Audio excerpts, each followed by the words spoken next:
ನಮಸ್ಕಾರ ನನ್ನ ನೆಚ್ಚಿನ ವಿದ್ಯಾರ್ಥಿಗಳಿಗೆ. ನಾನು ಲಕ್ಷ್ಮೀ ನಿಗ್ನಾಳ್. ಇವತ್ತು ನಾವು ಶೇಕ್ಸ್ಪಿಯರ್ ಅವರು ಬರೆದಂಥ ಒಂದು extract the Merchant of Venice ಅನ್ನುವಂತಹ ಪ್ಲೇದೊಳಗಿಂದ, ನಾಟಕದೊಳಗಿಂದ ದ ಕ್ವಾಲಿಟಿ ಆಫ್ ಮರ್ಸಿ ಅನ್ನುವಂತಹ ಪದ್ಯವನ್ನು ಕಲಿತಾ ಇದ್ದೇವೆ. ನೋಡ್ರಿ, ನಿನ್ನೆ ನಾ ಶೇಕ್ಸ್ಪಿಯರ್ ಅವ್ರ ಬಗ್ಗೆ ಇಂಟ್ರೊಡಕ್ಷನ್ ಕೊಡಬೇಕಾದಾಗ, ಶೇಕ್ಸ್ಪಿಯರ್ ಬಗ್ಗೆ ಹೇಳಬೇಕಾದಾಗ ಅವರು 154 ಸೊನೆಟ್ಸನ್ನು ಬರೆದಾರಂತ ಹೇಳ್ತೀನಿ. ಸೊನೆಟ್ಸ್ ಅಂತ ಹೇಳಿ ನಾವು ಹೆಂಗೆ ಹೇಳಬಹುದು ಅಂತಂದ್ರೆ, 3 ಪ್ಯಾರಾಗ್ರಾಫ್ಗಳು ಒಂದು ಪದ್ಯದೊಳಗೆ 3 ಪ್ಯಾರಾಗ್ರಾಫ್ಗಳು 4 ಸೆಂಟೆನ್ಸಿದ್ದು ಇರ್ತಾವೆ. 4 ಓಕೆ. ಆಮೇಲೆ ಲಾಸ್ಟಿಗೆ 2 ಲೈನ್ಸ್ ಇರ್ತಾವೆ. ಸೊ ಟೋಟಲ್ ಎಷ್ಟು ಲೈನ್ಸ್? ಅದು 12 + 2 14. ಓಕೆ. ಈಗ ನಾವು ಶೇಕ್ಸ್ಪಿಯರ್ ಅವರು ಬರೆದಂತಹ ಒಂದು ಪದ್ಯವನ್ನು, ದ ಮರ್ಚೆಂಟ್ ಆಫ್ ವೆನಿಸ್ ಅನ್ನುವ ನಾಟಕದಿಂದ ಆಯ್ದುಕೊಂಡಂಥ ಪದ್ಯವನ್ನು ಕಲಿಯಲು ಶುರು ಮಾಡೋದಕ್ಕಿಂತ ಮುಂಚೆ ಪ್ರಿಸಿಯಂಟ್ ಕ್ಲಾಸಸ್ ಬಗ್ಗೆ 2 ಮಾತುಗಳನ್ನ ಹೇಳಕ್ಕೆ ಬಯಸ್ತೀನಿ. ಪ್ರಿಸಿಯಂಟ್ ಕ್ಲಾಸಸ್ ಇದು ಗ್ರಾಮೀಣ 10ನೇ ತರಗತಿಯ ಕನ್ನಡ ಮಾಧ್ಯಮದ ವಿದ್ಯಾರ್ಥಿಗಳಿಗಾಗಿ ವಿಶೇಷವಾಗಿ ತಯಾರಿಸಿದಂಥ ಆನ್ಲೈನ್ ಕೋಚಿಂಗ್ ಕ್ಲಾಸಸ್ ಆಗಿದೆ. ಇಲ್ಲಿ ಗಣಿತ, ವಿಜ್ಞಾನ, ಸಮಾಜಶಾಸ್ತ್ರ, ಇಂಗ್ಲೀಷ್, ಹಿಂದಿ, ಕನ್ನಡ ಹೀಗೆ 6 ವಿಷಯಗಳನ್ನು ನುರಿತ ಶಿಕ್ಷಕರಿಂದ ನಿಮಗೆ ಪಾಠದ ಬೋಧನೆಯನ್ನು ಮಾಡಲಾಗುತ್ತದೆ. ನಾವು ಕೇವಲ ಪಠ್ಯಪುಸ್ತಕಗಳನ್ನು ಮಾತ್ರ ಉಪಯೋಗಿಸದೆ smart board, audio clips, video clips ಹಾಗೆ ಕೆಲವೊಂದು ಮೆಥಡ್ಸ್ಗಳನ್ನು ಅಳವಡಿಸಿಕೊಂಡು ವಿಷಯಗಳನ್ನು ನಿಮಗೆ ಬಹಳಷ್ಟು ಇಂಟ್ರೆಸ್ಟಿಂಗ್ ಆಗಿ ಮಾಡಿ ಕಲಿಸೋದರ ಪ್ರಯತ್ನದೊಂದಿಗೆ ನೀವು ಹೆಚ್ಚು ಅಂಕಗಳನ್ನು ತೆಗೆದುಕೊಂಡು ಪಾಸ್ ಆಗೋಗಬೇಕು. ಅಥವಾ ಆಮೇಲೆ ನಿಮ್ಮ ವಿಚಾರ ಶಕ್ತಿಯನ್ನು ನೀವು ಹೆಚ್ಚಿಸ್ಕೋಬೇಕು. ಆಮೇಲೆ ಪ್ರಶ್ನೆ ಕೇಳುವಿಕೆಯನ್ನು ಸಾಮರ್ಥ್ಯವನ್ನು ನೀವು ಹೆಚ್ಚಿಸ್ಕೋಬೇಕು ಅನ್ನುವ ನಾನಾ ಥರದ ಉದ್ದೇಶಗಳನ್ನು ಇಟ್ಕೊಂಡು ಈ ಕ್ಲಾಸಸ್ಸನ್ನು ನಡೆಸ್ತಾ ಇದ್ದೇವೆ. ಹಾಗಾದರೆ ಇವತ್ತಿನ ಕ್ಲಾಸಿಗೆ ತಾವೆಲ್ಲರೂ ಸಿದ್ಧರಿದ್ದೀರಾ? ಓಕೆ. ಈಗ ನೋಡಿರಿ, ಹಿಂದಿನ ಪಾಠ ಏನಿತ್ತು ಅಂತಂದರೆ the girl by the tracks ಅಂಥೇಳಿ ಒಂದು ಇದನ್ನು ಲೆಸನ್ನನ್ನು ನಾವು ಕಲ್ತೇವೆ. ಅದರೊಳಗೆ ಬಾಳೇಶ್ವರ್ ಅನ್ನುವಂಥ ಒಂದು ಗುಣ ಎಂಥದಿತ್ತು ನಿಮ್ಗೆ ಅತಿ ಹೆಚ್ಚು ಗಮನಕ್ಕೆ ಬಂದದ್ದು ಏನು ಅಂದ್ರೆ, ಅವನ ದಯಾಮಯಿ ಆಗಿದ್ದ, ಅವನಿಗೆ ಇನ್ನೊಬ್ಬರ ಪ್ರತಿ ಪ್ರೀತಿ, ದಯೆ, ಕರುಣೆ ಇತ್ತು ಅನ್ನೋ ಒಂದೇ ಒಂದು ಕಾರಣದಿಂದ ಅವೇನು ಮಾಡಿದ, ಈಕಿ ರೋಮಾ ಇದ್ಲಲ್ಲ, ಅಪರಿಚಿತ ವ್ಯಕ್ತಿ ಆದ್ರೂ ಆಕಿ ರೈಲ್ವೆ ಟ್ರ್ಯಾಕ್ ಮೇಲೆ ಬಿದ್ದದ್ದು ನೋಡಿ ಆಕಿಗೆ ತನ್ನ ಪ್ರಾಣವನ್ನು ಅವನು ರಿಸ್ಕ್ ಒಳಗೆ ಹಾಕ್ಕೊಂಡು ಆಕಿ ಉಳಿಸಿದ. ಸೊ ಅದೇ ಥರದಂಥ ಏನು ಕ್ವಾಲಿಟಿ ಈ ಪದ್ಯದೊಳಗೂ ಅದ. ಏನು ದ ಕ್ವಾಲಿಟಿ ಆಫ್ ಮರ್ಸಿ ಅಂತಂದ್ರೆ ಇದ್ರೊಳಗನು ದಯೆ ಬಗ್ಗೆನ ಮಾತಾಡಿದ್ದಾರೆ. ವಿಲಿಯಂ ಶೇಕ್ಸ್ಪಿಯರ್ ಅವರು ಬರೆದಂಥ ದ ಮರ್ಚೆಂಟ್ ಆಫ್ ವೆನಿಸ್ ಅನ್ನುವಂಥ ನಾಟಕದೊಳಗೆ ಇದೊಂದು ಎಕ್ಸ್ಟ್ರಾಕ್ಟ್ ಬರ್ತದೆ. ಎಕ್ಸ್ಟ್ರಾಕ್ಟ್ ಅಂದ್ರೇನು? ಇದು ಅವರು ಬರೆದಂತಹ 154 ಸೊನೆಟ್ಗಳ ಥರನ 14 ಲೈನ್ಗಳ ಪದ್ಯವಾದ್ರೂ ಇದನ್ನು ನಾವು ಸೊನೆಟ್ ಅನ್ನೋಕ್ಕೆ ಸಾಧ್ಯ ಇಲ್ಲ. ಯಾಕಂದರೆ ಶೇಕ್ಸ್ಪಿಯರ್ ಅವರು ಬರೆದಂಥ ಸೊನೆಟ್ ಒಂದು ಪ್ಯಾಟರ್ನ್ ಫಾಲೋ ಆಗ್ತಿತ್ತು. Rhyming words AB CD EF GG ಅನ್ನುವಂಥ ಪ್ಯಾಟರ್ನ್ದೊಳಗೆ ಅವರು ಸೊನೆಟ್ಸನ್ನು ಬರೀತಿದ್ರು. ಇದು 4 ಸೆಂಟೆನ್ಸಿದ್ದು 3 ಪ್ಯಾರಾಗ್ರಾಫ್ ಇದ್ದು 2 ಕಪ್ಲೆಟ್ ಇದ್ರೂ, ಕಪ್ಲೆಟ್ ಅಂದ್ರೆ ಏನು? 2 ಲೈನು. ಓಕೆ. 4 3 ಅಂದ್ರೆ 3 4 12 + 2 14 ಲೈನದ್ದು ಇದ್ರೂ ನಾವು ಇದಕ್ಕೆ ಸೊನೆಟ್ ಅನ್ನೋಕ್ಕೆ ಸಾಧ್ಯ ಇಲ್ಲ. ಯಾಕಂದ್ರೆ ರೈಮಿಂಗ್ ಪ್ಯಾಟರ್ನ್ ಏನೈತಲ್ಲ, ಪ್ರತಿಯೊಂದು ಲೈನಿಗೆ ರೈಮ್ಸ್ ಅಂದ್ರೆ ಗೊತ್ತಾಯ್ತಿಲ್ಲ ನಿಮಗೆ, ಟು, ಡು, ಡಿಯರ್, ನಿಯರ್ ಹಿಂಗೆ ಲಾಸ್ಟಿಗೆ ಬರ್ತಾವಲ್ಲ, ಅಂಥವು ಸೊನೆಟ್ಸ್ ಒಳಗೆ ಯೂಶಲಿ ಶೇಕ್ಸ್ಪಿಯರ್ ಸೊನೆಟ್ಸ್ ಒಳಗೆ ಹೆಂಗಿರ್ತಾವೆ ಅಂದರೆ AB CD EF GG ಅನ್ನುವಂಥ ಪ್ಯಾಟರ್ನ್ದೊಳಗೆ ಇರ್ತಾವೆ. ಇದ್ರೊಳಗೆ ಹಂಗೆ ಇಲ್ಲ ಅನ್ನೋದಕ್ಕೆ ಒಂದೇ ಕಾರಣಕ್ಕೆ ನಾವು ಇದನ್ನು ಸೊನೆಟ್ ಅನ್ನೋಕ್ಕೆ ಸಾಧ್ಯ ಇಲ್ಲ. ಇದೊಂದು ಎಕ್ಸ್ಟ್ರಾಕ್ಟ್ ಅಂತ ನಾವು ಹೇಳ್ಬೋದು. Okay. Even though it has 14 lines just like sonnet, it is not a sonnet because the pattern followed in this poem is not like AB CD EF and GG. That's why it is not a sonnet. Okay. ಇದು ನಿಮಗೆ clear ಇರಬೇಕು. ಆಮೇಲೆ ಈ ಪದ್ಯದೊಳಗೆ ಯಾವ quality ಬಗ್ಗೆ ಮಾತಾಡ್ತೀವಿ ಅಂದರೆ mercy ಅಂದ್ರೆ ಏನು? ದಯೆದ ಬಗ್ಗೆ ನಾವು ಮಾತಾಡ್ತೇವೆ. ಯಾವ ಸನ್ನಿವೇಶ ಒಳಗೆ ಪೋರ್ಷಿಯಾ ಈ ಸ್ಪೀಚನ್ನು ಕೊಡ್ತಾಳಂಥೇಳಿ ನಾನು ನಿನ್ನೆ ಕ್ಲಾಸ್ ಒಳಗೆ ಹೇಳೇನಿ. ನಿಮಗೆ ನೆನಪಿಟ್ಕೊಂಡಿರ್ಬೋದು. ನನಗನ್ಸೋ ಮಟ್ಟಿಗೆ ನಿನ್ನೆ ನಿಮ್ಗೆ ಸ್ಟೋರಿ ಹೇಳಿದೆ ನಾನು. ಯಾವ ಸನ್ನಿವೇಶ ಒಳಗೆ ಪೋರ್ಷಿಯಾ ಕೋರ್ಟ್ ಒಳಗೆ ಡ್ಯೂಕ್ನ ಮುಂದೆ ಈ ಸ್ಪೀಚನ್ನು ಹೇಳ್ತಾಳೋ ಅನ್ನುವಂಥದ್ದನ್ನು ನಾನು ನಿಮಗೆ ಹೇಳೀನಿ. ಸೊ ಇವತ್ತು ನಾನು ನಿಮಗೆ ಲೈನ್ ಬೈ ಲೈನ್ ಏನು ಮಾಡ್ತೀನಿ, ಪದ್ಯದ ಸಾರಾಂಶವನ್ನು ಹೇಳ್ತೀನಿ, ವಿವರಿಸ್ತಾ ಹೋಗ್ತೀನಿ. ಒಂದೊಂದು ಲೈನದ್ದು ವಿವರಿಸ್ತಾ ಹೇಳ್ತೀನಿ. ಆಮೇಲೆ ಕೊನೆಗೆ ನೀವು ಏನು ಮಾಡಬೇಕು ಅಂತಂದ್ರೆ, ನಾವು ವರ್ಡ್ಸ್ ಆ್ಯಂಡ್ ದೇರ್ ಮೀನಿಂಗ್ಸ್ ಅಂತ ಕೊಟ್ಟೇನಿ. ಒಂದು ಫೈಲ್ ಅದ ಇದ್ರೊಳಗೆ. ಅದನ್ನು ನೋಡಿಕೊಂಡು ಪೋಯಮ್ ಓದಬೇಕಾದಾಗ ಫಸ್ಟ್ ಏನು ಮಾಡಬೇಕು ನೋಡಿರಿ, ಪೋಯಮ್ ಹೆಂಗೆ ಅರ್ಥ ಮಾಡ್ಕೋಬೇಕು ಅಂತಂದ್ರೆ ಒಂದು ಸಲ ಓದಬೇಕು. ನೆಕ್ಸ್ಟ್ ಟೈಮ್ ಏನು ಮಾಡಬೇಕು, ಯಾವ ವರ್ಡ್ಸ್ ನಿಮಗೆ ಅರ್ಥ ಆಗಂಗಿಲ್ಲ ನಾನು ಅಂಡರ್ಲೈನ್ ಮಾಡ್ಕೋಬೇಕು. ಡಿಕ್ಷನರಿ ಪಕ್ಕಕ್ಕೆ ಇಟ್ಕೋಬೇಕು. ಡಿಕ್ಷನರಿ ನೋಡಿ ನೀವು ಅದರದ ಮೀನಿಂಗ್ಸನ್ನು ಬರೆದಿಟ್ಕೋಬೇಕು. ಮೀನಿಂಗ್ಸ್ ಕನ್ನಡದೊಳಗೆ ಬರೆದಿಟ್ಕೊಂಡೆ ನಂತರ ಮತ್ತೆ ಪದ್ಯವನ್ನು ಓದಬೇಕು, ಮತ್ತೊಮ್ಮೆ ಓದಬೇಕು. ಸೊ ಆ ಸಾರಾಂಶವು ನಿಮಗೆ ತಾನೇ ತಿಳ್ಕೊತ ಹೋಗ್ತೈತಿ. ಈಗ ನಾ ಎಕ್ಸ್ಪ್ಲನೇಷನ್ ಮಾಡ್ತೀನಲ್ಲ, ವರ್ಡ್ಸ್ ಆ್ಯಂಡ್ ದರ್ ಮೀನಿಂಗ್ಸು ಕೊಟ್ಟೇನೆ ನಾನು ನಿಮಗೆ. ಡಿಕ್ಷನರಿ ಉಪಯೋಗ ಮಾಡೋ ಅವಶ್ಯಕತೆ ಇಲ್ಲ, ನಾ ಕೊಟ್ಟೇನೆ. ಆ ಫೈಲ್ ಓಪನ್ ಮಾಡಿ ನೀವೇನು ಮಾಡಬೇಕು, ಪೆನ್ಸಿಲ್ಲೇ ಅಂಡರ್ಲೈನ್ ಮಾಡಿ ನಿಮ್ಮ ಪಠ್ಯ ಪುಸ್ತಕದೊಳಗೆ ಪ್ರತಿಯೊಂದು ಶಬ್ದದ ಅರ್ಥವನ್ನು ಬರ್ಕೋಬೇಕು. ಆ ಅರ್ಥದ ಜೊತೆ ನೀವು ಹೆಂಗೆ ಈ ಪದ್ಯವನ್ನು ಓದ್ತಾ ಹೋಗ್ತಿರಲ್ಲ, ನಿಮಗೆ ಸಾರಾಂಶ ಅಷ್ಟು ಸರಳವಾಗಿ ತಿಳಿತಾ ಹೋಗ್ತೈತಿ. ಓಕೆ, ನಾ ಈಗ ಲೈನ್ ಬೈ ಲೈನ್ ಎಕ್ಸ್ಪ್ಲನೇಷನ್ ಮಾಡ್ತೀನಿ, ಲಕ್ಷ ಕೊಟ್ಟ ಕೇಳ್ಕೋಬೇಕು. ಇಲ್ಲಿ ನೋಡ್ರಿ, listen to the speech, your teacher reads the speech quality of mercy. ದಯಾಗುಣ, ಇದು ನೋಡ್ರಿ, ಕ್ವಾಲಿಟಿ ಆಫ್ ಮರ್ಸಿ ಅಂದ್ರೆ ಏನು? ಕ್ವಾಲಿಟಿ ಆಫ್ ಮರ್ಸಿ ಅಂದ್ರೆ ದಯೆಯ ಗುಣಧರ್ಮಗಳು. ಕ್ವಾಲಿಟಿ ಆಫ್ ಮರ್ಸಿ ಅಂದ್ರೇನು? ದಯೆಯ ಗುಣಧರ್ಮಗಳು. ಫಾರ್ ಮೆಮರೈಸೇಷನ್, ಇದು ಬಹಟ್ ಮಾಡ್ಬೇಕು ನೀವು ಇದನ್ನು. ಓಕೆ, ಯಾರು ಬರ್ದಾರು? ವಿಲಿಯಂ ಶೇಕ್ಸ್ಪಿಯರ್ ಅವರು ಬರ್ದಾರ. ನಿನ್ನೆ ಅವ್ರ ಬಗ್ಗೆ ನಾನು ನಿಮಗೆಲ್ಲ ಹೇಳೇನೆ. Read the text. ಈಗ ಮೊದಲ ನಾನು ಜಸ್ಟ್ ಓದ್ತೀನಿ, ಆಮೇಲೆ ಲೈನ್ ಬೈ ಲೈನ್ ಎಕ್ಸ್ಪ್ಲನೇಷನ್ ಮಾಡ್ತಾ ಹೋಗ್ತೇನೆ. Read the text. The quality of mercy is not strained. It droppeth as the gentle rain from heaven upon the place beneath. It is twice blessed. It blessed him that gives and him that takes. This mightiest in the mightiest it becomes. The throned monarch better than his crown. His scepter shows the force of temporal power, the attribute to awe and majesty, wherein doth sit the dread and fear of kings. But mercy is above this sceptered sway. It is enthroned in the heart of kings. It is an attribute to God himself, and earthly power doth then show likest gods when mercy seasons justice. ಇಲ್ಲಿ ನೋಡ್ರಿ, strained ಅಂದ್ರೆ ಏನು? Forced, ಒತ್ತಾಯ ಪೂರ್ವಕವಾಗಿ. ಇಲ್ಲಿ words and meanings ಕೊಟ್ಟಾರ. Strained ಅಂದ್ರೆ ಏನು? ಯಾಕಂದ್ರೆ ಶೇಕ್ಸ್ಪಿಯರ್ ಈ ಪದ್ಯದೊಳಗೆ ಓಲ್ಡ್ ಇಂಗ್ಲಿಷ್ ಬಂದೈತಿ. ಸ್ಟ್ರೈನ್ಡ್ ಅಂದ್ರೆ ಏನು? ಫೋರ್ಸ್ಡ್, ಒತ್ತಾಯ ಪೂರ್ವಕವಾಗಿ. ಓಕೆ, ಕಂಪೆಲ್ಡ್ ಅಂದ್ರೆ ಕಂಪೆಲ್ಡು ಇರ್ಬೋದು, ಒತ್ತಾಯ ಪೂರ್ವಕವಾಗಿ. ಆಮೇಲೆ ಡ್ರಾಪೆತ್ ಅಂದ್ರೆ ಏನು? ಡ್ರಾಪ್ಸ್, ಹನಿಗಳು. ಬ್ಲೆಸ್ಡ್ ಅಂದ್ರೆ ಏನು? ಬ್ಲೆಸ್ಡ್. ನೋಡ್ರಿ, ಈಗ ನಾವು ಹಿಂಗಿದ್ರೂ BLESSED ಇದ್ರೂ ಬ್ಲೆಸ್ಡ್ ಅಂತ ಅದನ್ನ ಪ್ರೊನೌನ್ಸಿಯೇಷನ್ ಮಾಡ್ತೇವೆ. ಯಾಕಂದ್ರೆ SSED ಬಂದಿರ್ತೈತಲ್ಲ, ಅದಕ್ಕೆ ಟರ್ದ್ ಪ್ರೊನೌನ್ಸಿಯೇಷನ್ ಬರ್ತೈತಿ.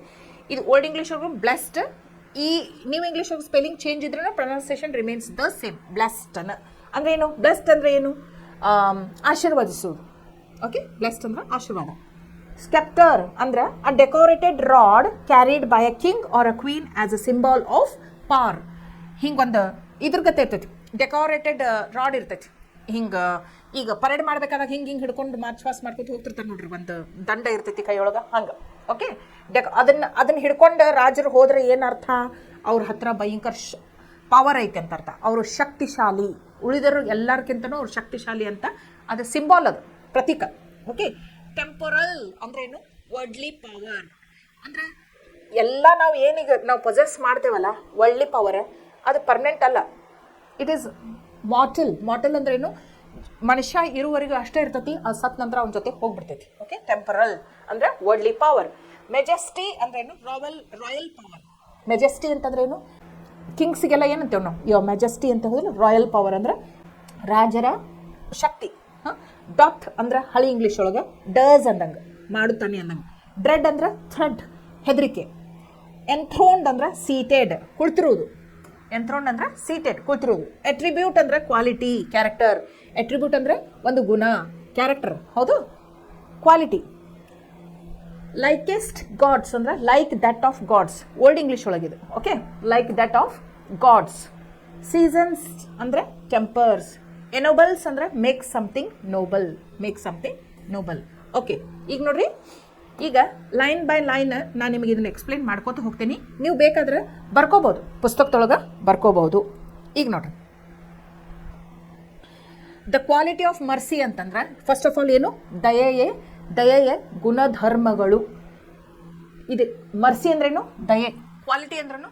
ಗುಣಧರ್ಮಗಳು. ಕ್ವಾಲಿಟಿ ಅಂದ್ರೆ ಗುಣಧರ್ಮಗಳು, ದಯೆಯ ಗುಣಧರ್ಮಗಳು. ಹೆಂಗಂತಂದ್ರೆ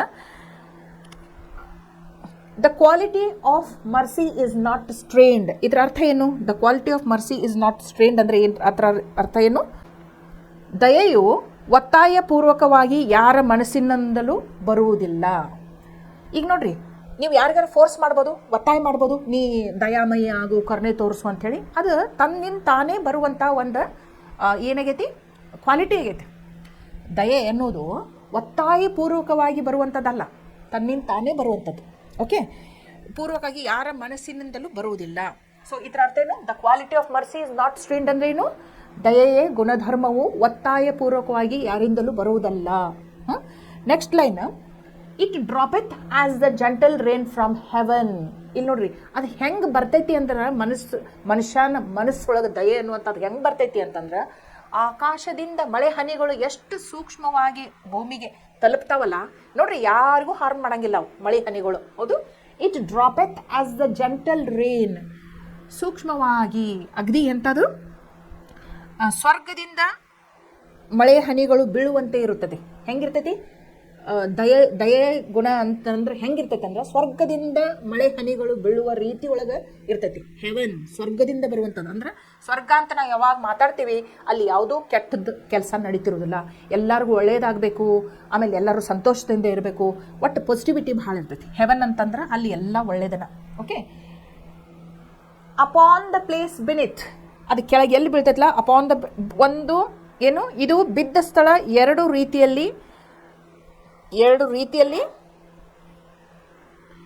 ಇದು ಬಿದ್ದ ಸ್ಥಳ ಎರಡು ರೀತಿಯಲ್ಲಿ ಆಶೀರ್ವದಿಸಲ್ಪಡುತ್ತದೆ. ಇಲ್ಲಿ ನೋಡ್ರಿ, ಅಪಾನ್ ದ ಪ್ಲೇಸ್ ಬೆನಿತ್, ಅದು ಆಕಾಶದಿಂದ ಮಳೆ ಹನಿಗಳು ಎಷ್ಟು ಜಂಟಲ್ ಆಗಿ ಬೀಳ್ತಾವಲ್ಲ, ಆಕಾಶ ಅಲ್ಲ ಹೆವನ್, ಸ್ವರ್ಗದಿಂದ ಹೆಂಗೆ ಮಳೆ ಹನಿಗಳು, ತುಂತುರು ಮನೆ ಹಳಿಗಳು ಬೀಳ್ತಾವಲ್ಲ, ಯಾವ ಸ್ಥಳದ ಮೇಲೆ ಬೀಳ್ತಾವಲ್ಲ ಅಲ್ಲಿ ಎಲ್ಲ ಒಳ್ಳೇದಾಗ್ತೈತಿ. ಹೌದಿಲ್ಲ? ಮಳೆ ಬಂತಂದ್ರೆ ಏನಂತ ನಿಮ್ಮ ಮೈಂಡ್ ಒಳಗೆ ಏನು ಬರ್ತೈತಿ ಹೇಳ್ರಿ? ಬೇಸಿಗೆ ಕಾಲ ಮುಗಿದ್ಮೇಲೆ ಮಳೆ ಬರಾಕತ್ತು ಅಂತಂದ್ರೆ ಏನು ನಿಮಗೆ ಬರ್ತೈತಿ ಮನಸ್ಸೊಳಗೆ? ರೈತರು ಭಯಂಕರ ಖುಷಿ ಆಗ್ತಾರೋ, ನೆಲ ಉಳಾಕ್ ಚಲೋ ಮಾಡ್ತಾರೋ, ಬೆಳೆ ಬೆಳ್ಯಾಕೆ ಶುರು ಮಾಡ್ತಾರೋ. ಬೆಳೆ ಅಂದ್ರೆ ಆಹಾರ, ಆಹಾರ ಅಂದ್ರೆ ಜೀವನ, ಎಲ್ಲ ಒಳ್ಳೇದ. ಹೌದಿಲ್ಲ? ಹಂಗೆ ಈ ದಯೆ ಅನ್ನೋದು ಏನು ಯಾರ ಮೇಲೆ ತೋರಿಸ್ತೀವಲ್ಲ ನಾವು, ಆ ದಯಾಗುಣಕ್ಕೆ ಎಂಥ ಶಕ್ತಿ ಐತೆ ಅಂತಂದ್ರೆ, ಇಟ್ ಈಸ್ ಟ್ವೈಸ್ ಬ್ಲೆಸ್ಡ್. ಅದು ಏನು ಟ್ವೈಸ್ ಬ್ಲೆಸ್ಡ್ ಅಂದ್ರೂ ಎರಡು ರೀತಿಯಲ್ಲಿ ಆಶೀರ್ವದಿಸಲ್ಪಡುತ್ತದೆ. ಎರಡು ರೀತಿಯಲ್ಲಿ ಆಶೀರ್ವದಿಸಲ್ಪಡುತ್ತದೆ. ಈಗ ನಿಮ್ಮ ಹತ್ರ ದಯಾಗುಣ ಇತ್ತು ಅಂತ ತಿಳಿರಿ, ಯಾರೋ ಒಬ್ಬರು ಮನುಷ್ಯರು ತಪ್ಪು ಮಾಡಿದ್ರಪ್ಪ, ನೀವೇನು ಮಾಡ್ತೀರಿ? ದಯಾಗುಣದಿಂದ ಅವ್ರನ್ನ ಕ್ಷಮಿಸ್ಬಿಡ್ತೀರಿ. ಕ್ಷಮಿಸೋದ್ರಿಂದ ಏನಾಗ್ತೈತಿ? ನಿಮ್ಮ ಮನಸ್ಸಿಗೆ ಸಮಾಧಾನ ಸಿಗ್ತೈತಿ. ಆಮೇಲೆ ಇನ್ನೊಬ್ಬ ಮನುಷ್ಯ, ನೀವು ಅಕಸ್ಮಾತ್ ಸಿಟ್ಟಿಗೆ ಎದ್ದು ಅವ್ರಿಗೆ ಏನಾದ್ರು ಪನಿಷ್ಮೆಂಟ್ ಕೊಟ್ಟಿದ್ರಂದ್ರೆ, ಶಿಕ್ಷೆ ಕೊಟ್ಟಿದ್ರಂದ್ರೆ, ಆ ಶಿಕ್ಷೆ ಅನುಭವಿಸ್ಬೇಕಾಗ್ತಿತ್ತು ಆ ಮನುಷ್ಯ. ಹೌದಲ್ಲ? ಅದೀಗ ತಪ್ಪು ಹೋಯ್ತು. ನೀವು ದಯೆ ಗುಣವನ್ನು ತೋರಿಸಿದವರು ಒಳ್ಳೆಯವರಾದ್ರಿ, ನಿಮ್ಮ ಮನಸ್ಸಿಗೂ ಸಮಾಧಾನ ಸಿಕ್ತು.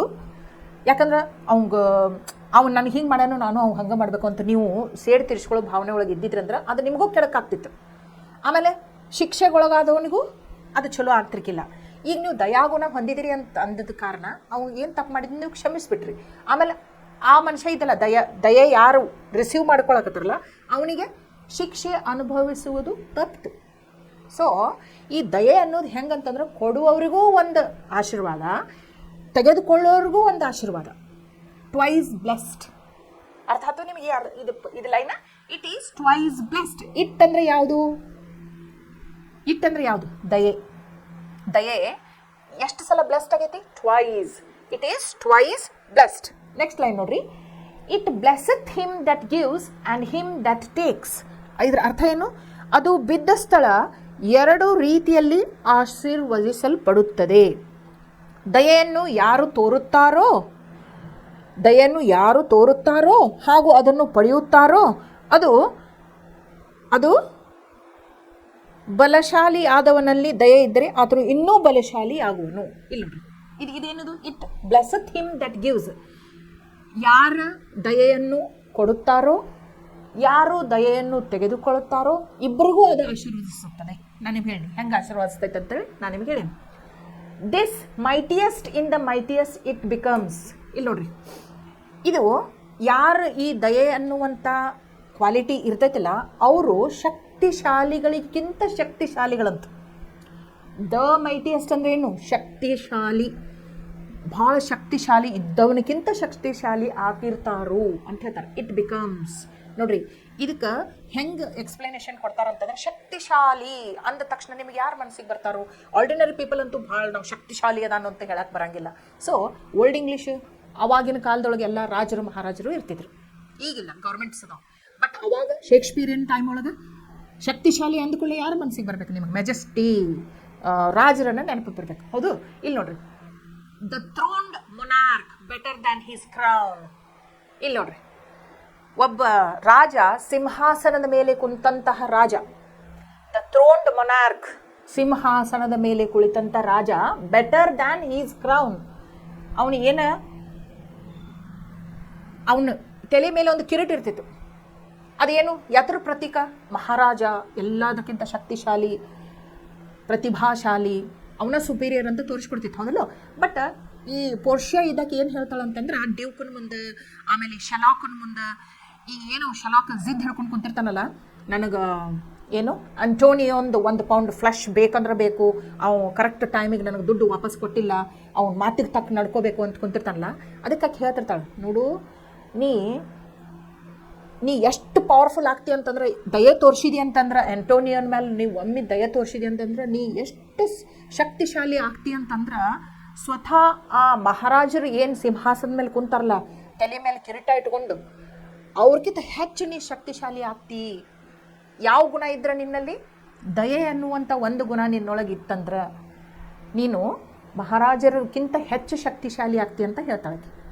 ಅಂದ್ರೆ ಯಾವ ರೀತಿ ಒಳಗೆ ಆಕಿ ಅವನ್ನ ಕನ್ವಿನ್ಸ್ ಮಾಡೋಕ್ಕೆ ಟ್ರೈ ಮಾಡತ್ತಾಳೆ ನೋಡ್ರಿ. He sceptre shows the force of temporal power. ಅವ ಏನು ಕೈಯೊಳಗೆ ಅದನ್ನು ಒಂದು ರಾಡ್ ಹಿಡ್ಕೊಂಡಿರ್ತಾನಲ್ಲ, ಅದು ಡಿಸೈನ್ಡ್ ರಾಡ್ ಇರ್ತೈತಿ, ಅದು ಶಕ್ತಿಯ ಪ್ರತೀಕ. ಅದನ್ನ ಹಿಡ್ಕೊಂಡು ನಡೆದ್ರೆ ಭಯಂಕರ ಪವರ್ಫುಲ್ ಅಂತ ಹೇಳಿ. ಬಟ್ ಅದು ಟೆಂಪರಲ್, ಜಗತ್ತಿನ ಈಗ ಏನಂತಂದ್ರೆ ಅದರ ಅರ್ಥ ಬರ್ಕೊಡ್ರಿ. ರಾಜದಂಡವು ಆತನ ಪ್ರಾಪಂಚಿಕ ಶಕ್ತಿಯನ್ನು ತೋರಿಸುತ್ತದೆ. ರಾಜದಂಡವು ಅದರ ಗುಣವಿಶೇಷಗಳಾದ ಭಯ ಮತ್ತು ಘನತೆ ತೋರಿಸುತ್ತದೆ. ನೋಡಿಲಿ, ರಾಜದಂಡ ಕೈಯಾಗ ಹಿಡ್ದಾನಂತಂದ್ರೆ, ಈಗ ನೋಡ್ರಿ, ನೀವು ಆರ್ಡಿನರಿ ಮನುಷ್ಯನ ನೋಡಿದ್ರೆ ಅಷ್ಟು ಹೆದರ್ತೀರಿ? ಹೆದರುದಿಲ್ಲ. ಯಾಕೆ? ಅವನ ಕೈಯಾಗ ರಾಜದಂಡ ಇರುವುದಿಲ್ಲ. ರಾಜದಂಡ ಹಿಡ್ದಾನ ಅನ್ನೋ ಒಂದು ಕಾರಣಕ್ಕೆ ಅದನ್ನ ನೋಡಿ ಹೆದರ್ತಾರೆ ಜನ. ಯಾಕೆ? ಅದು ಶಕ್ತಿ ಪ್ರದರ್ಶನ ಮಾಡ್ತಿರ್ತೈತಿ. ಆದರೆ ದಯ ಅನ್ನೋದು ನೀವು ಎಲ್ಲರಿಗೂ ತೋರಿಸ್ಕೊಂತ ಅಡ್ಡಾಡಕ್ಕಾಗ್ತೈತಿ? ಅದು ನಿಮ್ಮೊಳಗೆ ಇರುವಂಥ ಕ್ವಾಲಿಟಿ ಆಗಿರ್ತೈತಿ. ಅಂದರೂ ಅದು ಈ ರಾಜದಂಡ ಹಿಡ್ಕೊಂಡು ಮಹಾರಾಜನಕ್ಕಿಂತ ಶಕ್ತಿಶಾಲಿ ಆದದ್ದು ಅಂತೇಳಿ ಪೋರ್ಷಿಯಾ ಹೇಳಕ್ಕೆ ಇಷ್ಟಪಡ್ತಾ. He sceptre shows the force of temporal power. ಅವ ಏನು ಅದನ್ನು ಹಿಡ್ಕೊಂಡು ದರ್ಪದಿಂದ ನಡ್ಕೊತ ಹೋಗ್ತಾನಲ್ಲ, ಅದನ್ನ ನೋಡಿ ಇವು ಎಷ್ಟು ಶಕ್ತಿಶಾಲಿ ಅದನಂತ ಯಾವ ಆಧಾರ ಮೇಲೆ ಹೇಳ್ತಾರೆ ಜನ ಅಂತಂದ್ರೆ, ಅವು ಯಾರಿಗೆ ಬೇಕಾದವ್ರಿಗೆ ಎಂಥ ಬೇಕಾದಂಥ ಶಿಕ್ಷೆಯನ್ನು ಕೊಡಬಹುದು, ದಂಡನೆಯನ್ನು ಸುಧಾ ವಿಧಿಸ್ಬೋದು. ಆದ್ರೆ ಈಗ ಏನು ಹೇಳ್ತಾ ಅಂದರೆ, ದಯೆ ಅನ್ನೋದು ಭಾಳ ಇದಕ್ಕಿಂತ ಪವರ್ಫುಲ್ ಅಂತ ಹೇಳ್ತಾ. ದಟ್ ಅಟ್ರಿಬ್ಯೂಟ್ ಅಂದ್ರೆ ಏನು? Quality. Okay, to awe and majesty wherein doth sit the dread and fear of Kings.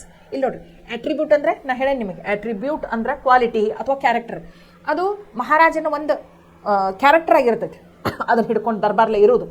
Attribute to awe and majesty, ಅದನ್ನು ಅವ ಸಿಂಹಾಸನ ಮೇಲೆ ಕುಳಿತಿರುವುದು, ಅವ ತಲೆ ಮೇಲೆ ಕಿರೀಟ ಧರಿಸಿರುವುದು, ಅವನ ಕೈಯೊಳಗೆ ಒಂದು ದಂಡವನ್ನು ಹಿಡ್ಕೊಂಡು ಹೋಗೋದು, ಇವೆಲ್ಲ ಯಾತ್ರ ಪ್ರತೀಕ ಆಗಿರ್ತಾವ ಅಂದ್ರೆ ಅವನ ಹತ್ರ ಪವರ್ ಐತಿ, ಅವ ಏನು ಬೇಕಾದ್ ಮಾಡ್ಬೋದು ಅಂತ ಹೇಳೋದಾಗಿರ್ತೈತಿ.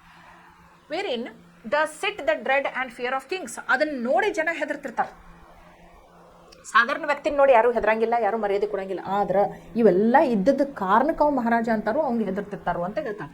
But mercy is about this sceptred sway. ಇದಕ್ಕಿಂತ ಹೆಚ್ಚಿನ ಶಕ್ತಿಶಾಲಿ ಯಾವುದು? ಮರ್ಸಿ ಅನ್ನೋದು ಅಂತ ಹೇಳ್ತಾರೆ. It is enthroned in the heart of Kings.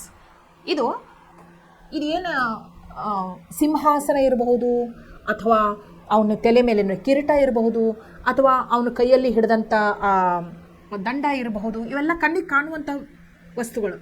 ಆದರೆ ದಯೆ ಅನ್ನುವಂಥದ್ದು ಎಲ್ಲಿರ್ತೈತೆ ಹೇಳ್ರಿ? ಮಹಾರಾಜನ ಹೃದಯದೊಳಗೆ ಇರ್ತೈತಿ ಅಂತ ಹೇಳ್ತಾಳೆ.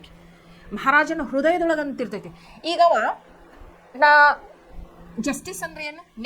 ನ್ಯಾಯ ಕೊಡ್ಬೇಕಂತ ಹೇಳಿ ಬರೀ ತನ್ನ ಶಕ್ತಿಯನ್ನು ಮಾತ್ರ ಉಪಯೋಗ ಮಾಡಿಕೊಂಡು ನ್ಯಾಯ ಕೊಡಕ್ಕಂತಂದ್ರೆ ಎಷ್ಟೋ ಜನರಿಗೆ ಅನ್ಯಾಯ ಆಗಬಹುದು. ಈಗ ನೋಡ್ರಿ, ಈಗ ಆಂಟೋನಿಯೋಗನ ಶಲಾಕ್ ಏನು ಮಾಡಿರ್ತಾನು? 1 ಪೌಂಡ್ ಫ್ಲಶ್ ಬೇಕು ನನಗಂತ ಕುಂತಿರ್ತಾನೆ. ಅದು ಹಾರ್ಟ್ ಹತ್ರದೊಳಗಿಂದ ತಕೋತಾನಂತ ಕುಂತಿರ್ತಾನೆ. ನೀವೇ ವಿಚಾರ ಮಾಡಿರಿ, ಆಂಟೋನಿಯೋನ ಅವು ಒಂದು ಏನು ಶಾರ್ಪ್ ಆದಂಥ ನೈಫ್ ತೊಗೊಂಡು ಹಾರ್ಟ್ ಹತ್ರ ಒಂದು ಹೋಲ್ ಮಾಡಿ 1 ಪೌಂಡ್ ಫ್ಲಶ್ ತಗೊಂಡಂತಂದ್ರೆ ಆಂಟೋನಿಯೋ ಜೀವಂತವಾಗಿ ಬದುಕಕ್ಕೆ ಸಾಧ್ಯ ಐತೇನು? ಸಾಧ್ಯ ಇಲ್ಲ, ಸತ್ತ ಹೋಗ್ತಾನೆ. ಮತ್ತು ಇದೇ ದುರುದ್ದೇಶನ ಶಲಾಕನ ಹತ್ರ ಇರ್ತೈತಲ್ಲ. ಹಿಂಗಂತೇಳಿ ಮಹಾರಾಜನು ಅವ್ನು ಸಾಥ್ ಕೊಟ್ಬಿಟ್ಟಂದ್ರೆ ಹೌದಪ್ಪ ಅವ ಅಂದ್ಕೊಂಡ ಪ್ರಕಾರ ನಡ್ಕೊಂಡಿಲ್ಲ, ಅವ ಟೈಮ್ ಸರಿಯಾಗಿ ನೀನು ದುಡ್ಡು ವಾಪಸ್ ಕೊಡಾಕ್ತಿಲ್ಲ, ನೀನು ಅಗ್ರಿಮೆಂಟ್ ಒಳಗೆ 1 ಪೌಂಡ್ ಫ್ಲೆಶ್ ತಗೊಳ್ದೈತಿ ತಗೊಂಬಿಡು ಅಂತಂದ್ರೆ ಅನ್ಯಾಯ ಆದಂಗೆ ಆಗ್ತೈತೆ. ಹೌದಿಲ್ಲ ಆಂಟೋನಿಯೋಗ? ಹೌದಿಲ್ಲ? ಯಾಕಂದ್ರೆ ಇವ್ನು ದುರುದ್ದೇಶ ಅರ್ಥ ಮಾಡ್ಕೊಳ್ಳಾರ್ದ ನ್ಯಾಯ ಕೊಟ್ಟಂಗೆ ಆಗ್ಬಿಡ್ತೈತೆ ತನ್ನ ಪವರ್ಸ್ ಯೂಸ್ ಮಾಡ್ಕೊಂಡು. ಅದೇ ಅವ ಸ್ವಲ್ಪ ತನ್ನ ಹೃದಯದೊಳಗೆ ಇದೇನು ದಯೆ ಅನ್ನುವಂಥದ್ದು ಕ್ವಾಲಿಟಿ ಇರ್ತೈತಿಲ್ಲ, ಧರ್ಮಗುಣ ಇರ್ತೈತಿಲ್ಲ, ಅದನ್ನು ಉಪಯೋಗ ಮಾಡ್ಕೊಂಡ. ಹೌದಲ್ಲ, ಎಷ್ಟು ದುರುದ್ದೇಶದಿಂದ ಇಟ್ಕೊಂಡು ಇವ್ ಇಂಥ ಅಗ್ರಿಮೆಂಟ್ ಮಾಡ್ಕೊಂಡ ಅಂದರೆ ಇವನ ಹತ್ರ ಯಾವುದೋ ಒಳ್ಳೆತನ ಅನ್ನೋದು ಇಲ್ಲೇ ಇಲ್ಲಲ್ಲ. ಆಂಟೋನಿಯನ್ ಕೊಲ್ಬೇಕಂತ ಹೇಳೇ ಇವು ಇಷ್ಟೆಲ್ಲ ಮೊದಲ ಸ್ಕೆಚ್ ಹಾಕೊಂಡು ಕುಂತಾನಲ್ಲ ಅಂತ ತಿಳ್ಕೊಂಡು ಅದನ್ನು ನಾವು ಹೆಂಗಾದ್ರೂ ಮಾಡಿ ಆ ನ್ಯಾಯವನ್ನು ಬೇರೆ ರೀತಿಯಾಗಿ ಕೊಟ್ಬಿಟ್ಟಂತಂದ್ರೆ ಅನ್ಯಾಯ ಮಾಡೋ ನ್ಯಾಯ ಸಿಗೋದಿಲ್ಲ. ಹೌದಿಲ್ಲ? ಸೊ ಅದಕ್ಕೆ ಏನು ಹೇಳ್ತಾಳು, but mercy is above this ಕೆಪ್ಟೆಡ್ sway, it is enthroned in the heart of kings. ನಿನ್ನ ಹೃದಯದೊಳಗೆ ಇರಬೇಕು, ಮಹಾರಾಜನ ಹೃದಯದೊಳಗೆ ಇರುವಂಥದ್ದು ಅಂತ ಹೇಳ್ತಾ. It is an attribute to God himself. ನೋಡ್ರಿ, ಇದು ಮಹಾರಾಜನ ಹೃದಯದೊಳಗೆ ದಯೆ ಅನ್ನುವಂಥದ್ದು ಇತ್ತು ಅಂತಂದ್ರೆ ಅವ ಈಗ ಮಹಾರಾಜ ಅಲ್ಲ, ಅವ ದೇವರವನ ಸಾಕ್ಷಾತ್. ಯಾಕ ದಯೆ ಯಾರ ಹತ್ರ ಇರ್ತೈತಿ? ದಯಾಗುಣ ಯಾರ ಹತ್ರ ಇರ್ತೈತಿ? ದೇವ್ರ ಹತ್ರ ಇರ್ತೈತಿ. ದೇವ್ರ ಹತ್ರ ಇರುವಂಥದ್ದು ಮಹಾರಾಜನ ಹೃದಯದೊಳಗೂ ಐತಂದ್ರೆ ಮಹಾರಾಜನು ದೇವ್ರಿದ್ದಂಗನ. ಅವ್ ಮನುಷ್ಯ ಅಲ್ಲ, ಈಗ ಅವ್ ದೇವ್ರು. ಯಾಕೆ? ಅವನ ಹತ್ರ ದಯಾಗುಣ ಐತಿ, ಅವ್ನ ಹೃದಯದೊಳಗೆ ದಯಾಗುಣ ಐತಿ ಅಂತ ಹೇಳ್ತಾನೆ. And earthly power doth then show likest gods. ನೋಡ್ರಿ, ಲೈಕೆಸ್ಟ್ ಗಾಡ್ಸ್ ಅಂದ್ರೆ ಏನೈತಂತೀವಿ? Like that of God when mercy seasons justice. ಇಲ್ಲಿ ನೋಡ್ರಿ, ಈಗ and earthly power does then. ಈಗ ನೋಡ್ರಿ, ಭೂಮಿ ಮೇಲೆ ಇರುವಂಥ ಮಹಾರಾಜ ಏನು ಮಾಡ್ಬೋದು? ತನ್ನ ಪವರ್ ಉಪಯೋಗ ಮಾಡ್ಕೊಂಡು ಒಂದು ಜಸ್ಟಿಸ್ ಕೊಟ್ಬಿಡ್ಬೋದು. ಆದ್ರೆ ಅವ್ನು ತನ್ನ ಹೃದಯದೊಳಗೆ ಇರುವಂಥ ದಯೆಯನ್ನು ಉಪಯೋಗ ಮಾಡ್ಕೊಂಡು ಏನಾದರೂ ನ್ಯಾಯ ಒದಗಿಸಿ ಕೊಟ್ಬಿಟ್ರೆ ಅವನ ದೇವರಷ್ಟು ಮಹಾನ್ ಶಕ್ತಿಶಾಲಿ ಆಗ್ತಾನೋ. When mercy seasons justice. Seasons justice ಅಂದ್ರೇನು? ಟೆಂಪರ್ಸ್. ನ್ಯಾಯ ಅನ್ನೋದು ಸಿಕ್ಕ್ರ ಅಷ್ಟು ಇದಾಗ್ತೈತಿ ಅಂತ. ಇಲ್ಲಿ ನೋಡ್ರಿ, ಅದ್ರದ್ದು ಬರ್ಕೋರಿ ನೀವು. ಆದರೆ ಕರುಣೆಯ ರಾಜನು ಭಯದ ತೂಗು ಕತ್ತಿಗಿಂತ ಬಲವಾಗಿರುತ್ತದೆ. ಒಂದು ವೇಳೆ ದಯವು ರಾಜನ ಮನಸ್ಸಿನಲ್ಲಿ ಸಿಂಹಾಸನ ರೂಢವಾದರೆ ರಾಜನಲ್ಲಿ ದೇವರ ವಿಶಿಷ್ಟ ಗುಣಗಳನ್ನು ಕಾಣಬಹುದು. ರಾಜನ ಭೌತಿಕ ಶಕ್ತಿಗಳಲ್ಲಿ ನಾವು ದೇವರನ್ನು ಕಾಣಬಹುದು. ಆವಾಗ ಕರುಣೆಯಿಂದ ನ್ಯಾಯವು ಮಿನುಗುತ್ತದೆ. ನ್ಯಾಯ ಏನಾಗ್ತತಿ? ಕರುಣೆಯಿಂದ ನ್ಯಾಯವು ಮಿನುಗುತ್ತದೆ. ನ್ಯಾಯ ಅನ್ನೋದು ಬರೇ ಪವರ್ ಉಪಯೋಗ ಮಾಡ್ಕೊಂಡು ಕೊಡುವಂಥದ್ದಲ್ಲ, ಶಕ್ತಿ ಸಾಮರ್ಥ್ಯಗಳನ್ನು ಉಪಯೋಗ ಮಾಡ್ಕೊಂಡು ಕೊಡುವಂಥದ್ದಲ್ಲ. ನ್ಯಾಯ ನಿಜವಾದ ನ್ಯಾಯ ಯಾವಾಗ ಸಿಗ್ತೈತಿ? ಮನುಷ್ಯಾಗ ದಯಗುಣ ದಯಾಧರ್ಮವನ್ನು ಅಳವಡಿಸ್ಕೊಂಡು ಕೊಟ್ರನ ಸಿಗ್ತೈತಿ ಅಂತೇಳಿ ಪೋರ್ಷಿಯಾ ನಾನಾ ವಿಧವಾಗಿ ಡ್ಯೂಕನ್ನು ಕನ್ವಿನ್ಸ್ ಮಾಡೋಕ್ಕೆ ಪ್ರಯತ್ನ ಮಾಡ್ತಾಳು, ಶಲಾಕಕ್ಕೆ ಕನ್ವಿನ್ಸ್ ಮಾಡೋಕ್ಕೆ ಪ್ರಯತ್ನ ಮಾಡ್ತಾಳು. ಅಷ್ಟು ಕಠೋರ ಆಗಬೇಡ, ದಯಾ ಅನ್ನೋದು ಇರಲಿ ನಿನ್ನ ಹತ್ರ, ಆ ಮನುಷ್ಯಾಗೆ ಇಷ್ಟು ಇಂಥ ಶಿಕ್ಷೆ ಕೊಡಬೇಡ ಅಂಥೇಳಿ ಇದನ್ನು ಮಾಡ್ತಾರೆ, ರಿಕ್ವೆಸ್ಟ್ ಮಾಡ್ಕೋತಾ. ಓಕೆ, ಈಗ ನೋಡ್ರಿ, mercy is compared to something in the first 2 lines of the poem. ಎದಕ್ಕೆ ಕಂಪೇರ್ ಮಾಡ್ಯಾರು? ಮಳೆ ಹನಿಗೆ ಕಂಪೇರ್ ಮಾಡ್ಯಾರ. ಹೌದು, ಸ್ವರ್ಗದಿಂದ ಬರುವಂಥ ಮಳೆ ಹನಿ ಅಂತ ಕಂಪೇರ್ ಮಾಡ್ಯಾರ. What is it? How is this comparison app justify your answer? ಯಾಕಂದ್ರೆ ಮಳೆ ನೋಡ್ರಿ ಯಾವಾಗಲೂ ಸ್ವರ್ಗದಿಂದ ಬರುವಂಥ ಮಳೆ ಅಂತೇಳಿ ಆಕಿ ಹೇಳ್ಯಾಳ. ಯಾಕಂತಂದ್ರೆ ನಾ ಹೇಳಿದ್ದು ನಿಮಗೆ, ಮಳೆ ಅಂತಂದ್ರೆ ಯಾವತ್ತಿದ್ರೂ ಬೆಳೆ, ಮಳೆ ಬೆಳೆ. ಹೌದಿಲ್ಲ? ಬೆಳೆ ಅಂದ್ರೆ ಆಹಾರ, ಆಹಾರ ಅಂದ್ರೆ ಜೀವನ. ಹೌದಿಲ್ಲ? ಸೊ ಈಗ ಜಸ್ಟಿಸನ್ನು ಹಂಗೆ ಈಗ 1 ಪೌಂಡ್ ಆಫ್ ಫ್ಲೆಶ್ ತಕ್ಕೋ ಅಂತಂದ್ರೆ ಅದು ಮರಣದಂಡನೆ ವಿಧಿಸಿದಂಗನ, ಮನುಷ್ಯ ಬದುಕಂಗಿಲ್ಲ. ಸೊ ಇದ್ರ ಸಲುವಾಗಿ ಏನು ಮಾಡ್ಯಾರ? ಅಂಥ ಕಂಪ್ಯಾರಿಸನ್ ಮಾಡ್ಯಾರ. The speaker says that mercy is twice blessed.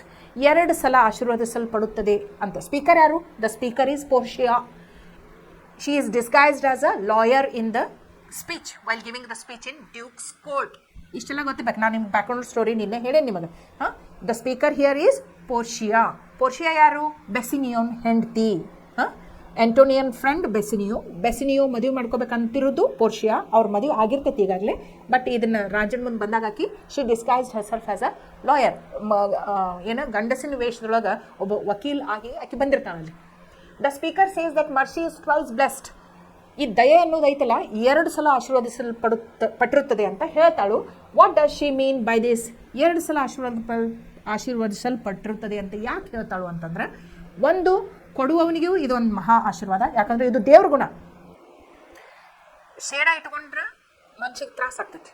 ಆಮೇಲೆ ಒನ್ ಹೂ ರಿಸೀವ್ಸ್, ಯಾರು ಅದನ್ನು ತೆಗೆದುಕೊಳ್ತಿರ್ತಾರಲ್ಲ ಅವ್ರಿಗೂ ಇದೊಂದು ಆಶೀರ್ವಾದನ. ಯಾಕೆ?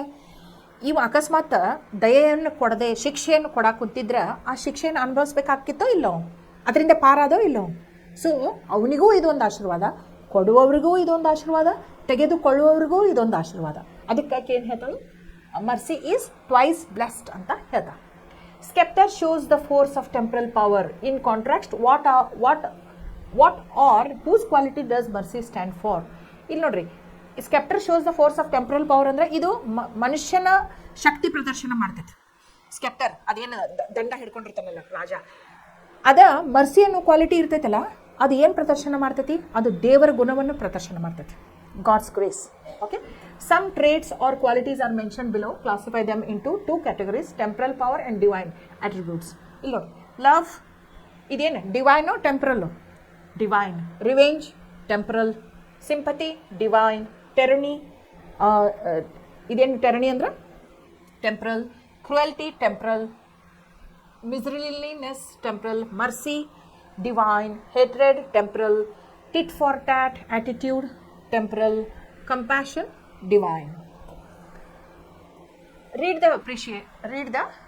and appreciate. Work in pairs, groups and answer the following questions. Read the first 2 lines, explain the simile comparison briefly. Simile ಅಂದ್ರೆ ಏನು, figure of speech. As a, like a, ನಾನು ನಿಮಗೆ ಹಿಂದಿನ ಪಾಠದೊಳಗೂ ಹೇಳಿನಿ, ಆಸ್ ಅ, ಲೈಕ್ ಅಂತಿದ್ರೆ ಸಿಮ್ಲಿ ಅಂತಾರೆ. ಸಿಮ್ಲಿ ಅಂದ್ರೆ ಏನು, ಒಂದು ಸೆಂಟೆನ್ಸ್ ಒಳಗೆ 2 ವಸ್ತುಗಳನ್ನು ಕಂಪೇರ್ ಮಾಡ್ತಿರ್ತಾರೆ, ಅದ್ರೊಳಗೆ ಒಂದು ಗುಣ ಸೇಮ್ ಇರ್ತದೆ. ಈಗ ನಾವು ಹೆಂಗೆ ಕಂಪೇರ್ ಮಾಡೀವಿ, ಮರ್ಸಿಯನ್ನು ಹೆವನದಿಂದ, ಸ್ವರ್ಗದಿಂದ ಬೀಳುವ ಮಳೆ ಹನಿಗಳಿಗೆ ನಾವು ಮರ್ಸಿಯನ್ನು ಕಂಪೇರ್ ಮಾಡೋಣ. That is simile. How do you interpret the speaker's interpretation of mercy as twice blessed. ನಾ ಹೇಳಿದ್ನಲ್ಲ, ಮರ್ಸಿ ಆಸ್ ಟ್ವೈಸ್ ಬ್ಲೆಸ್ಡ್ ಅಂತಂದ್ರೆ ಹೆಂಗೆ 2 ರೀತಿಯಿಂದ ಆಶೀರ್ವದಿಸಲ್ಪಡುತ್ತದೆ ಅಂತ ಹೆಂಗೆ ಹೇಳ್ಬೋದು ಅಂತಂದ್ರೆ, ಕೊಡುವವನಿಗೂ ಇದೊಂದು ಆಶೀರ್ವಾದ ಆಗಿರ್ತೈತಿ, ತೊಗೊಳ್ಳೋವನಿಗೂ ಇದೊಂದು ಆಶೀರ್ವಾದ ಆಗಿರ್ತೈತಿ ಅಂತ ಮೊದಲು ಹೇಳಿದ್ದನ್ನು ನೀವು ಎಕ್ಸ್ಪ್ಲನೇಷನ್ ಬರೀಬೇಕು. The speaker compares the power of the king with the power of mercy, saying that mercy is the mightiest of the mightiest. How does she justify this? Read the last part of the text carefully. ಇನ್ನು ಹೇಳೇನಲ್ಲ, ಅವನು ಸಿಂಹಾಸನದ ಮೇಲೆ ಕುಂತಿರ್ತಾನು, ಅವನ ತಲೆ ಮೇಲೆ ಕಿರೀಟ ಇರ್ತೈತಿ, ಅವನ ಕೈಯೊಳಗೆ ದಂಡ ಇರ್ತೈತಿ. ಇದರಿಂದ ಜನ ಹೆದರ್ತಿರ್ತಾರೆ ಹೊರತಾಗಿ ಆ ಮನುಷ್ಯನಿಗೆ ಅಷ್ಟೇ ಹೆದರ್ತಿರೋದಿಲ್ಲ. ಆದ್ರೆ ದಯೆ ಅನ್ನೋದು ಅವನ ಹತ್ರ ಇತ್ತು ಅಂದ್ರೆ ಅದು ಅವ್ನ ಹೃದಯದೊಳಗಿರ್ತೈತಿ, ಯಾರಿಗೂ ಕಣ್ಣಿಗೆ ಕಾಣಿಸ್ತಿರೋದಿಲ್ಲ. ಅಂದರೂ ನ್ಯಾಯ ಕೊಡಬೇಕಾದಾಗ ಎಲ್ಲರಿಗೂ ಸರಿಸಮಾನ ಕೊಡ್ತಾನು. ಅದು ದೇವರದ ಕ್ವಾಲಿಟಿ ಅವನ ಹತ್ರ ಇರೋದು. ಅದಕ್ಕೆ ಈಗ ಮಹಾರಾಜ ಅಲ್ಲ, ಮಹಾರಾಜಕ್ಕಿಂತ ಮೈಟಿಯಸ್ಟ್ ಯಾರು, ದೇವ್ರು. ಮನುಷ್ಯರ್ಕಿಂತ ಶಕ್ತಿಶಾಲಿ ಯಾರು, ದೇವ್ರು. Can you think of any story wherein such virtues mercy, compassion or sacrifice are highlighted? If so, narrate them in the class. This poem has 14 lines. ನಾನು ನಿಮ್ಗೆ ಹೇಳಿದ್ನಲ್ಲ, 154 ಸೊನೆಟ್ಸ್ ಶೇಕ್ಸ್ಪಿಯರ್ ಅವ್ರು ಬರೆದಾರು. ಅವು ಹೆಂಗಿರ್ತಾವು ಅಂತಂದ್ರೆ 4 ಲೈನ್ಸದ್ದು 3 ಪ್ಯಾರಾಗ್ರಾಫ್ ಇರ್ತಾವು. 2 ಲೈನದ್ದು ಒಂದು ಕಪ್ಲೆಟ್ ಅಂತಾರೆ, ಅದಕ್ಕೆ ಕ್ವಾಡ್ರಿಯನ್ಸ್ ಅಂತಾರು. ಕ್ವಾಡ್ರಿಯನ್ಸ್ ಅಂದ್ರೆ ಏನು, 4 ಲೈನದ್ದು 3 ಪ್ಯಾರಾಗ್ರಾಫ್ ಅಂದ್ರೆ 12 ಲೈನ್. ಅದು ಕಪ್ಲೆಟ್ ಅಂತಂದ್ರೆ ಲಾಸ್ಟ್ 2 ಲೈನ್ಸ್ ಅಷ್ಟೇ ಇರ್ತಾವೆ. ಸೊ ಟೋಟಲ್ 14 ಲೈನ್ಸ್ದು ಒಂದು ಸೊನೆಟ್ ಇರ್ತೈತಿ. ಇದ್ರೊಳಗೆ 14 ಲೈನ್ಸ್ ಅದಾವು. ಆದ್ರೆ ರೈಮ್ ಪ್ಯಾಟರ್ನ್ ಏನಿರ್ತೈತಿ ಅಂದ್ರೆ, ಯೂಶ್ವಲಿ ಶೇಕ್ಸ್ಪಿಯರ್ ಅವರು ಬರೆಯುವಂಥ ಶೈಲಿ ಎಂಥದ್ದಂತಂದ್ರೆ AB CD EF GG ಅನ್ನುವಂಥ ಪ್ಯಾಟರ್ನ್ ಒಳಗೆ ಅವ್ರ ಬರೀತಾರೆ ಸೊನೆಟ್ಸ್. ಆ ಪ್ಯಾಟರ್ನ್ ಒಳಗೆ ಇದಿಲ್ಲ, ಅದಕ್ಕಿದು ಸೊನೆಟ್ ಅನ್ನಕ್ಕೆ ಸಾಧ್ಯ ಇಲ್ಲ. ಓಕೆ, ಇಲ್ಲಿ ನೋಡಿ, ಜಸ್ಟ್ ಒಂದು ರಿಸೈಟ್ ಆ್ಯಂಡ್ ಎಂಜಾಯ್ ಅಂತೈತಿ. I feel your pain and long to touch the hurt and make it melt away. Yes, I know that I can't really see the breadth and depth of this dark valley you are in. I can't truly know just how sharp the knife is in your soul, for it is you in its path, not me. But I have known other valleys, and in my heart still bear knife wound scars. Even so, I would walk your road and take your pain if I could. I cannot, and yet perhaps in some way I can be hand to hold in the darkness. In some way try to blunt the sharpness of pain, but if not, it may help a little just to know I care. ಅಂದರೆ just feel your pain ಅಂತಂದ್ರೆ Christian region ಅಂತ ಬರ್ದಾರು. ನಿನ್ನ ನೋವನ್ನು ನಾನು ಅರ್ಥ ಮಾಡ್ಕೋತೀನಿ ಅಂತ ಹೇಳಿ, ಇನ್ನೊಬ್ರ ನೋವು ನಾವು ಹೆಂಗೆ ಅರ್ಥ ಮಾಡ್ಕೋಬೇಕು? Keep your self in their position and feel the pain. That's it. ಹೌದು, ನೋವಿನಾಗಿದ್ದವ್ರಿಗೆ ಇನ್ನೂ ಹೆಚ್ಚು ನಾವು ನೋವು ಕೊಡಬಾರ್ದು. ಆಯಿತು, ಓಕೆ. ನೀವೇನು ಮಾಡಿರಿ, ಇದನ್ನು ಈ ಪೋಯಮ್ಮ ಮೆಮರೈಸೇಷನ್ಗೆ ಐತಿ ಅಂತಂದ್ರೆ ನೀವು ಇದನ್ನು ಬಹಾಟ್ ಮಾಡ್ಕೋಬೇಕು. Okay, thank you. ನಾಳೆ ನಾನು ಒಂದು ಹೊಸ ಪಾಠವನ್ನು ಶುರು ಮಾಡ್ತೀನಿ.